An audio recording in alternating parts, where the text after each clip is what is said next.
All right, Miss Deb, I think we're live. Yes. Yep, we are. Hi. Happy Irene, Monday. how are you?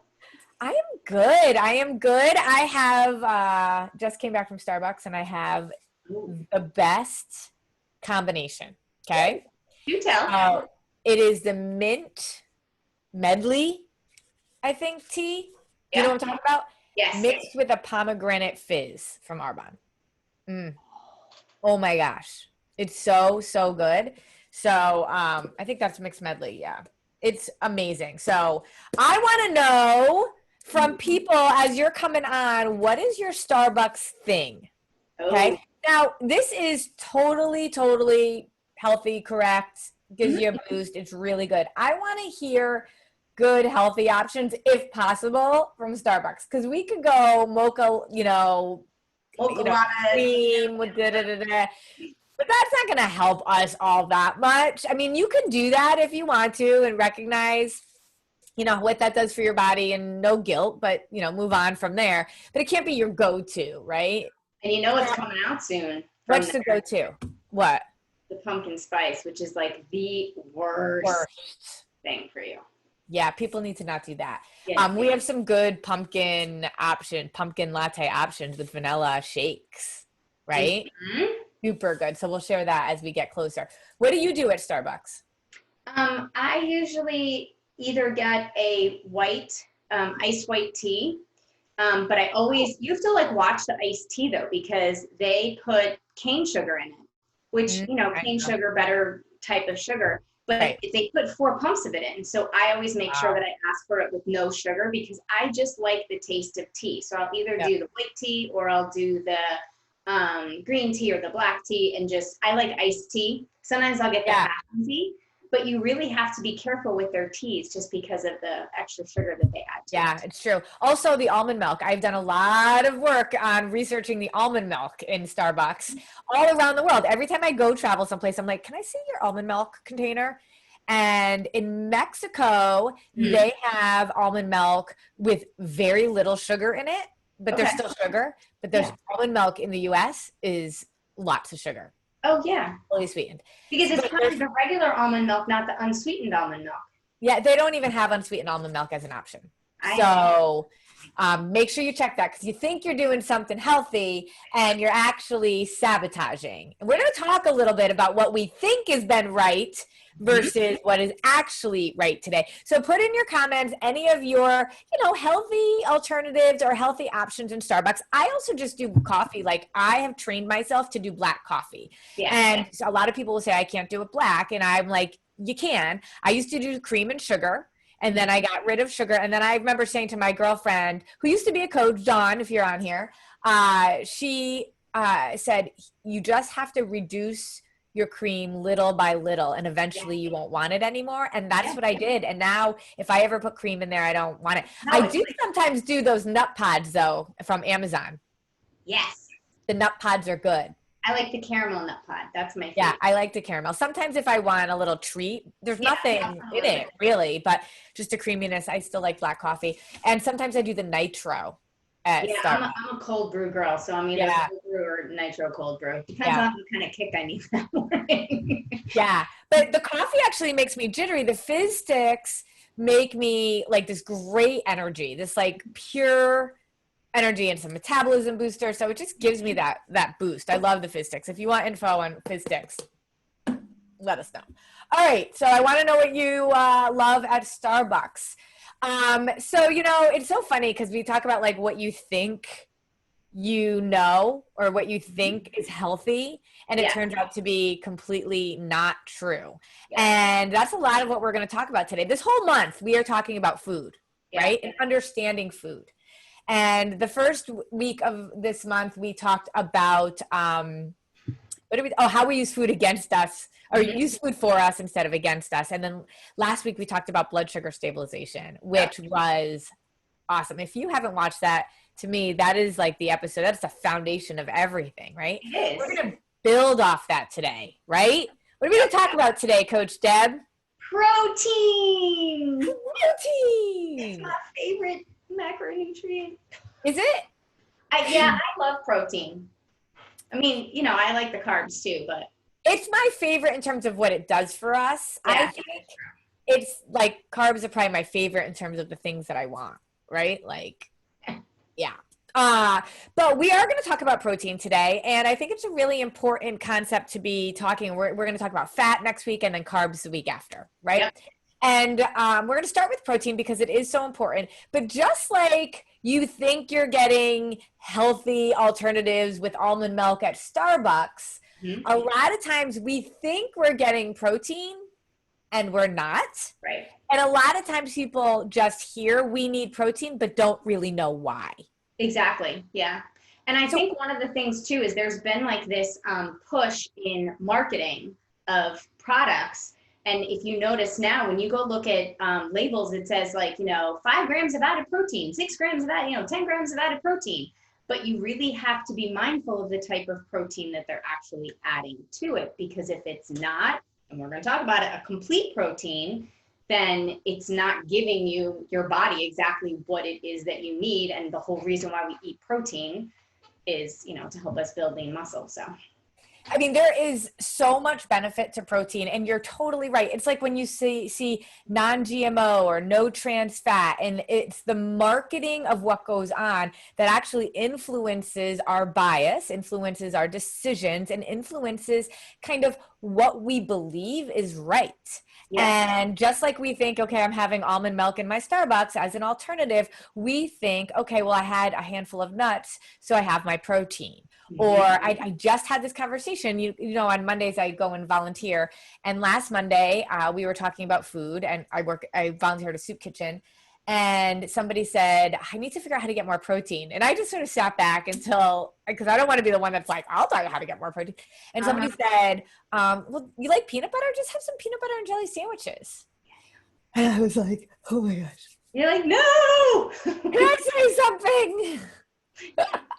So we're going to dig into that today because we need to get ourselves understanding what protein is, what it does for us, and a little bit more about what it actually is. We think we're doing the right thing. We think getting almond milk, it makes a good choice, but it's really just filled with sugar.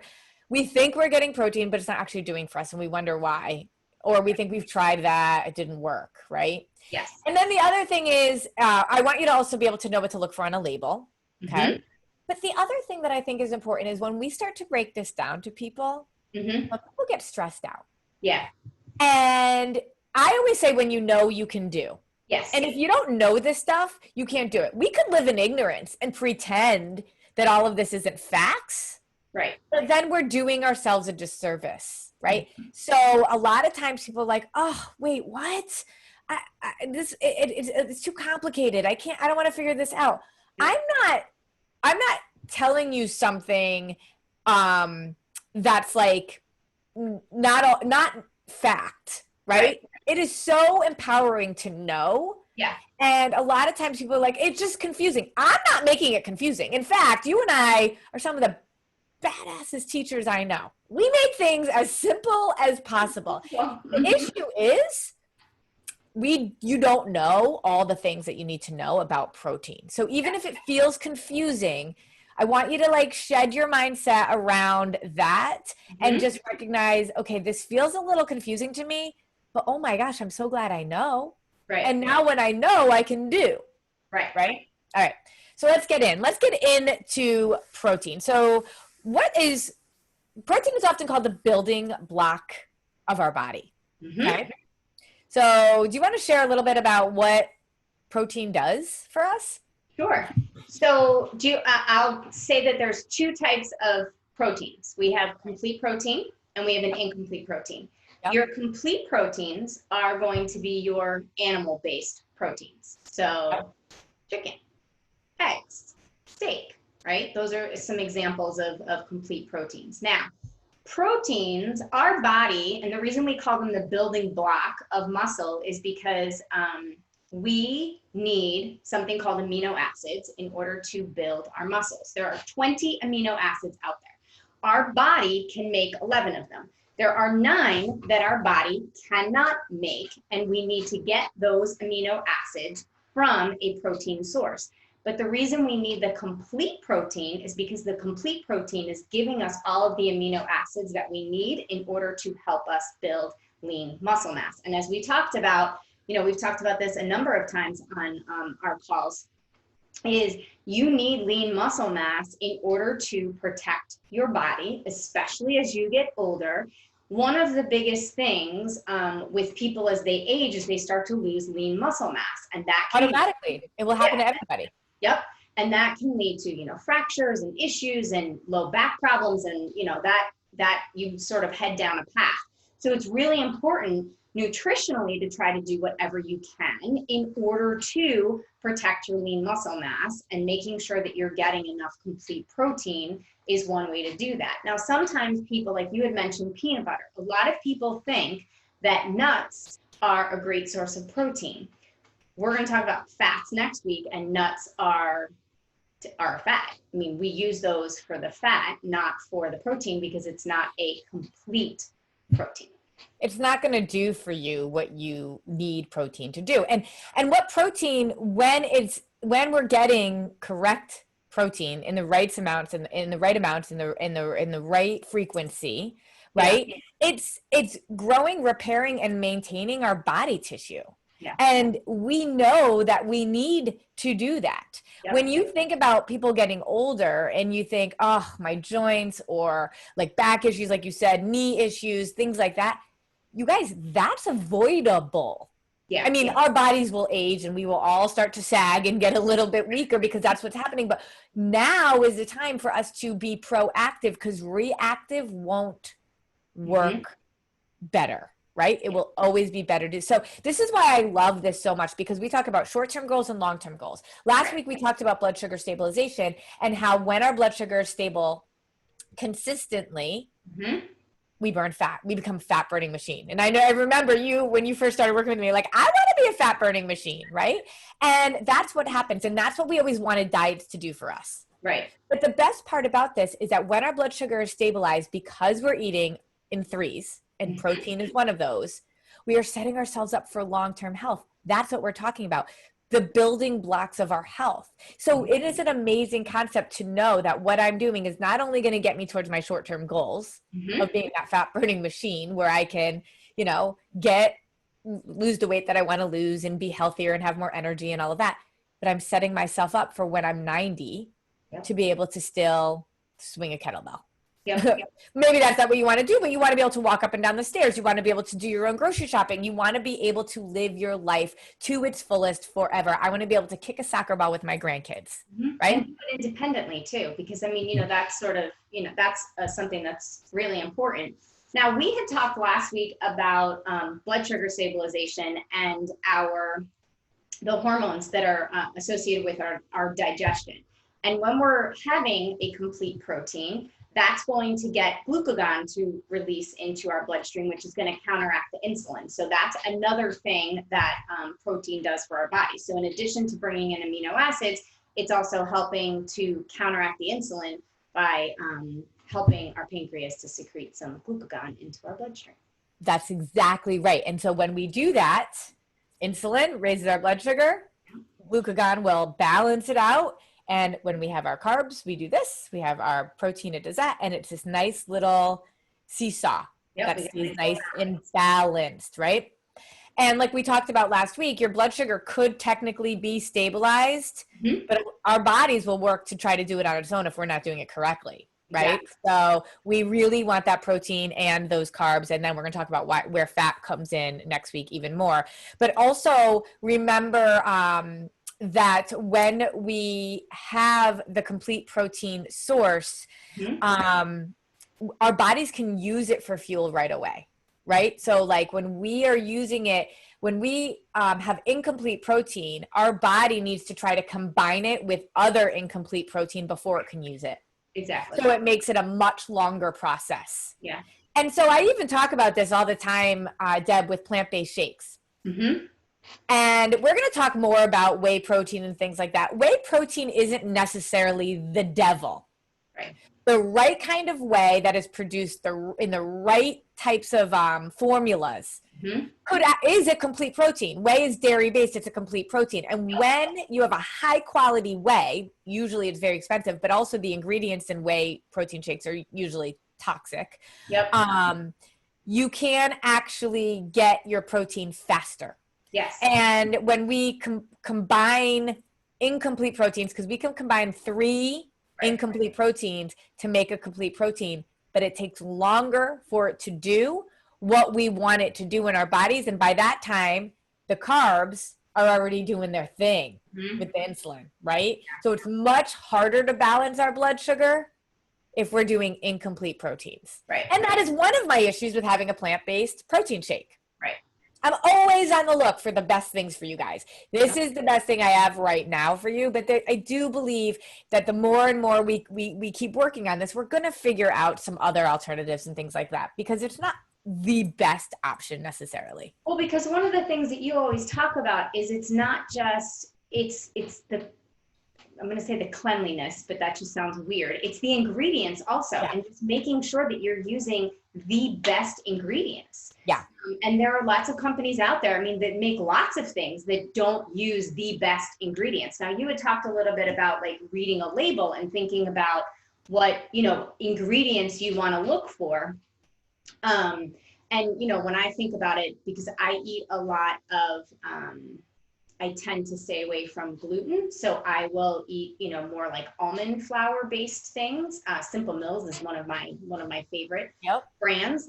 And when I'm looking at Birch Bender, like, right, I eat those pancakes probably, you know, a lot. When you look at that, the ingredients on there, I'm counting, you know, you think about the eggs. Eggs are a complete protein. So that's going to count towards my protein. And so those are the kinds of things that you want to look for when you're looking at a label, is just thinking about the ingredients that are in there. So Exactly. So when you see protein on your label, it is not necessarily the protein that you want. And this is where people get confused and like, oh, but this is too confusing. It's not. And like in our programs, when we're working with you, we make this super, super simple, right? But for right now, what I just want you to do is look and say, are the ingredients coming from an animal-based protein? Right. Eggs, meat, you know, or are there 3 or more incomplete proteins in there that are helping to contribute to that? Right. Will it do all the things that you want a complete protein to do? No, but it is you can still count it and at least know that you're getting some of those benefits. Okay. Right. So when you're looking at that label, the ingredients that you're seeing are going to be really important to being able to ascertain. Everything looks like it has protein in it, you guys. Yeah, I know. Everything. Like you could get a bag of Cheetos and you're going to see something to do with protein. And that's nonsense. Okay. So you really want to look at those ingredients and say, is this a complete protein? There are some incomplete proteins. I mean, some vegetarian-based proteins that are complete, but let's go over like quinoa, for example. Right. So quinoa has lower amounts of protein, higher amount of carbs, but the protein in it is complete. The problem is when you're eating that, your body is going to first metabolize the carbs, then the protein. Yeah. Right. So you're not fully, it's not, you know, it's not happening at exactly the same time. Right. Exactly. That's why I like protein shakes, because protein shakes will metabolize in your stomach. Or protein will metabolize in your stomach. Carbs will metabolize in your mouth. Yep. So when you are doing a shake, you can get it to your stomach at just about the same rate that you can get it to your mouth. Right. Exactly. Which is why, you know, like when we work with clients and think about, you know, how you should eat things, a lot of times, like if I can, will eat my protein first, and then I'll eat my fat, and then I'll eat my carb, just based on how it metabolizes in your body, because that is also an important factor. That's a great point. It's a really great point. So that's why I always say, like, the 2 protein shakes a day too are total convenience. We eat 5 or 6 times a day, and 2 of them can be protein shakes, or even 3 of them can be protein shakes. It's so simple. It really is. But not just for simplicity, but also because when you can do protein in liquid form, we can get it to our stomach faster. Right. And when you're doing a plant-based protein shake, there's you're going to have to contend with the time it takes for those incomplete proteins to combine together to become complete and then do what it needs to do. Yeah. So, this is mini lesson. Yeah, I know it was. But I hope that people understand. And so where it gets confusing is like in some ways where you hear this and then you try to start implementing and it's hard. But that's why our 4 weeks to wellness lifestyle launch is so powerful, because we walk people through it. I have been an educator for 24 years. And so when I wrote the curriculum for this, I know how people learn so that they can understand and then do. Right? So this is laid out very, very simply. There isn't a single person that engages in our program that doesn't understand this within the first couple of days really well. Exactly. And then because you have your own coach, I was going to say that. You just ask the questions, right? Yeah. And so we are doing a 4 weeks to wellness starting August 24th. Doors close on Sunday, the 23rd. We cannot open them up again after that. So if you are saying, I have to figure this out, I have to stop searching the Google and the Facebook and all the things for something that's going to work. I need to stop thinking about this. I need to be able to come up with the answers. Think about where you're going to be in a month from now if you say yes to doing this. A month, how fast a month goes, right? And so I am not taking right now any one-on-one coaching. All of our coaches are, and I am the group coach. I check in, right, Deb, with you all the time to find out how our clients are doing. So I'm not taking anybody on for this time. I'm already full at capacity. But I will, for those of you watching this and decide to do the 4 weeks to wellness, I will jump on a call with you at any time. So we'll do I'll invite a couple people, but oftentimes it ends up being one person. But I'll do a small group coaching call. You can do it before you do the 4 weeks to wellness, in the middle of it, or 3 months down the road, right? And then you have me and you have your coach, and then you have me every single week as a group coach in our membership group. And so if you are watching this and you want to take advantage of being able to have that bonus, we will not offer that anywhere else this week in our group. You have to watch this. You're going to send me or Deb a message that says complete protein. That's your secret code, complete protein. And if you sign up for the 4 weeks to wellness, 4w2w.com, then I'll send you my calendar, and you can just choose when you want to have a call with me. And I would love that. People pay, I think it's like $65 for a small group call, and you don't have to pay for that. And I think that's pretty awesome. That is pretty awesome. I'm excited about that. So, just like you thought almond milk at Starbucks was a healthier alternative, you're thinking peanut butter was a protein, we might have rocked your world. I don't want you to be frustrated by that. I want you to say, now I'm empowered and now I can do something. Exactly. Right? Exactly. So come and join us, because you know what? It's at the end of the summer. It's a perfect time to jump in. We will help you get through your Labor Day barbecues if you have any. And we will love to support you. So that's it, Deb. Thank you so much. Thank you. We'll see you guys next week. Bye.